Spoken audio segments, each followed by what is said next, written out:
ഉള്ള നസ്രാനികൾ, ക്രിസ്തീയ സമുദായത്തിലുള്ള എല്ലാവരും അനുഭവിക്കാൻ പോകുന്നൊരു വേദന പറയാം. ഞാനിപ്പോൾ നിൽക്കുന്ന ഈ നാട്ടിലൊക്കെ ഉള്ള പ്രത്യേകത എന്താണെന്നറിയോ? ഒരു 10-40 വർഷം മുമ്പ് മുതൽ ഇച്ചിരി വിദ്യാഭ്യാസം ഉണ്ടായിരുന്നു. മിനിമം ഒരു നഴ്സിംഗ് എങ്കിലും പഠിച്ച ആളുകളൊക്കെ ഈ നാട് വിട്ടിട്ട് പാശ്ചാത്യ രാജ്യങ്ങളിലേക്ക് പോയി. അപ്പോൾ അവിടെ സിറ്റിസൺഷിപ്പ് ഒക്കെ ആയി അവർ അവിടെ സ്ഥലവും വീടും ഒക്കെ വാങ്ങാൻ വേണ്ടിയിട്ട് നാട്ടിലുള്ളത് വിൽക്കാൻ അവരങ്ങ് തീരുമാനിച്ചു. സ്ഥലം വിൽക്കാൻ നോക്കിയപ്പം വാങ്ങാൻ പറ്റിയ നസ്രാനികൾ ആരും ഇവിടെ ഇല്ല, എല്ലാവരും പോയി. ഇവിടെ ഉള്ളവർക്ക് ഇതിന്റെ ആവശ്യമൊന്നും ഇല്ലതാനും. അങ്ങനെ വന്നു കഴിഞ്ഞപ്പോൾ എന്താ സംഭവിക്കുന്നത്? തൃശ്ശൂരിനും കാസർഗോഡിനും ഇടയിലുള്ള മറ്റൊരു സമുദായത്തിലുള്ള ആളുകൾ അവർ പാശ്ചാത്യ രാജ്യങ്ങളിലേക്ക് ഇവിടുന്ന് എല്ലാം വിറ്റുപെറുക്കി പോകുന്നില്ല. അവർ മാക്സിമം പോയ വെസ്റ്റ് ഏഷ്യ വരെ പോകും, അറേബ്യൻ രാജ്യങ്ങളിൽ വരെ. അവരവിടെ പോയിട്ട് വർഷാവർഷം കാശും കൊണ്ട് തിരിച്ചു വരും. അതിനൊരു കാരണമുണ്ട്. കാരണം ഈ പാശ്ചാത്യ രാജ്യങ്ങൾ സ്വന്തമായി സ്ഥലം വാങ്ങാവുന്നത് പോലെ ഈ ഏഷ്യൻ രാജ്യങ്ങളിൽ പോയിട്ട് സ്വന്തമായിട്ട് സ്ഥലമൊന്നും വാങ്ങാൻ പറ്റില്ല.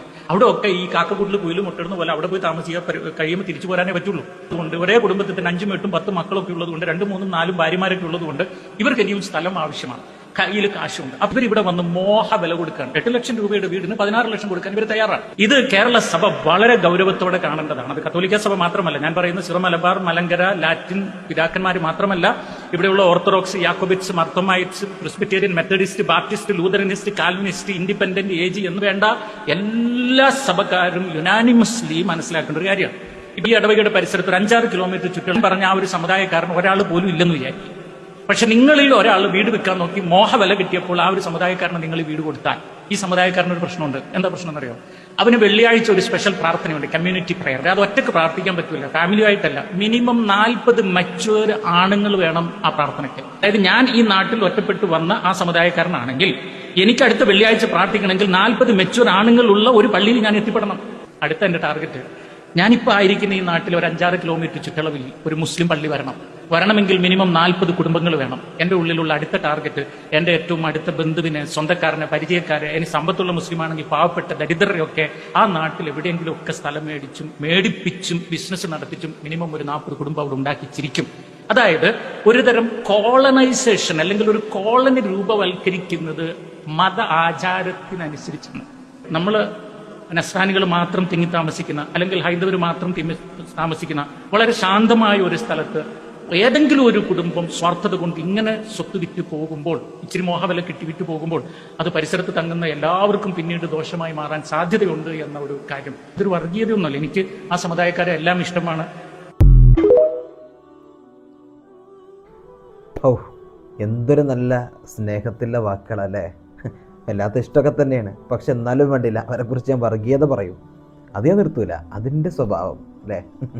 ഞാൻ മനസ്സിലാക്കുകയാണ്, ഈ അടുത്തെങ്ങാനും അല്ലെങ്കിൽ ഏതെങ്കിലും ഒരു കാലത്ത് തലയിൽ തൊപ്പി വെച്ച, തലയെക്കെട്ട് ധരിച്ച, വെള്ള വസ്ത്രം ധരിച്ച, താടി വെച്ച ഒരു മുസ്ലിയാർ ഇതുപോലത്തെ പരാമർശങ്ങൾ നടത്തുന്നത് നിങ്ങൾ ആരെങ്കിലും കണ്ടിട്ടുണ്ടോ? ഞാൻ അതിൽ അഭിമാനം കൊള്ളുകയാണ്, അഭിമാനിക്കുകയാണ്. പരിശുദ്ധ ഇസ്ലാമിൻ്റെ ആ ഒരു യശസ്സിൽ ആ ഒരു സന്തോഷം എൻ്റെ ഹൃദയത്തിൽ ഇങ്ങനെ തുളുമ്പാണ്.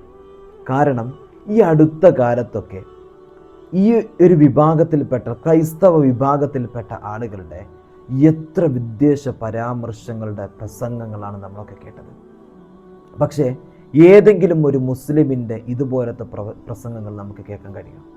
ഒന്ന് ആലോചിച്ച് നോക്കുക. അദ്ദേഹം പറയുന്നത് അദ്ദേഹത്തിൻ്റെ സമൂഹത്തിന് ഒരു മോട്ടിവേഷൻ കൊടുക്കുകയാണ്.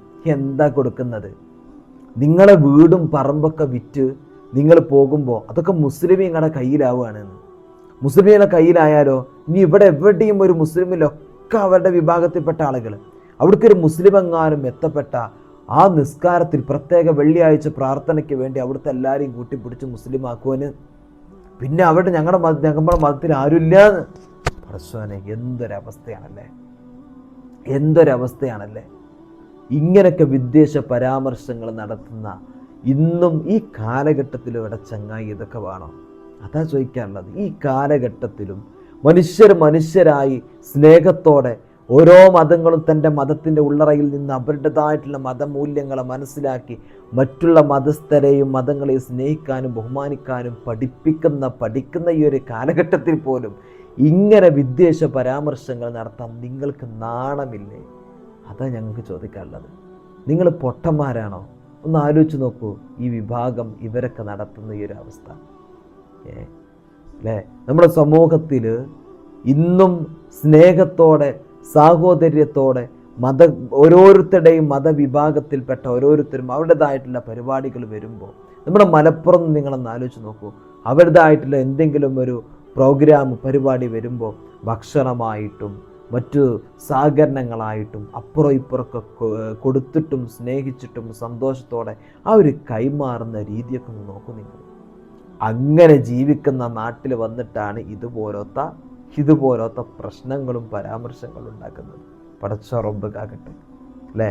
ഇവർക്കൊക്കെ ഇതിന് എങ്ങനെയാണ് സാധിക്കുന്നത് എന്നാണ് നമുക്കറിയാത്തത്. ഒരു തലക്ക ഒളിപ്പുണ്ടോ? ഒരു മതവിഭാഗം വന്നാൽ നിങ്ങൾ അവരെ പേടിക്കണമെന്ന് പറയാം. പണ്ട് സിസ്റ്റർ പറഞ്ഞല്ലോ, തട്ടിട്ട് കഴിഞ്ഞാൽ മറ്റുള്ള കുട്ടികൾക്ക് പേടിയാണ് എന്നുള്ളത്. അപ്പോൾ ആ സിസ്റ്റർ തലയിൽ തട്ടം ഇട്ട് നിന്നിട്ടാണ് പറയുന്നത്. അപ്പോൾ കുട്ടികളൊക്കെ പേടിച്ച് മണ്ടണ്ടേ അല്ലേ? മറ്റുള്ള കുട്ടികൾക്ക് ഭയം ചൊലുത്തും എന്നാ പറയുന്നത്. അതൊക്കെ തന്നെയല്ലേ വർഗീയത. എന്നിട്ട് അവക്കാണ് ഇത്ര അവാർഡും കൊടുത്തിട്ട് ഇന്ന് അവാർഡും കൊടുത്തുകൊണ്ട് നിൽക്കുന്നത്. എന്തൊരവസ്ഥയാണ് നമ്മുടെ നാടിൻ്റെ അവസ്ഥ അല്ലേ. എന്തായാലും ഇദ്ദേഹത്തിന് ഈ ഒരു കൊടുക്കുന്ന ഈ ഒരു ഉപദേശം അടിപൊളിയായിട്ടുണ്ട് കേട്ടോ. മനസ്സിലാകുന്ന ആളുകൾക്ക് അത് മനസ്സിലാക്കാൻ കഴിയും എന്താ നിങ്ങൾ പറയുന്നത് എന്നുള്ളത്.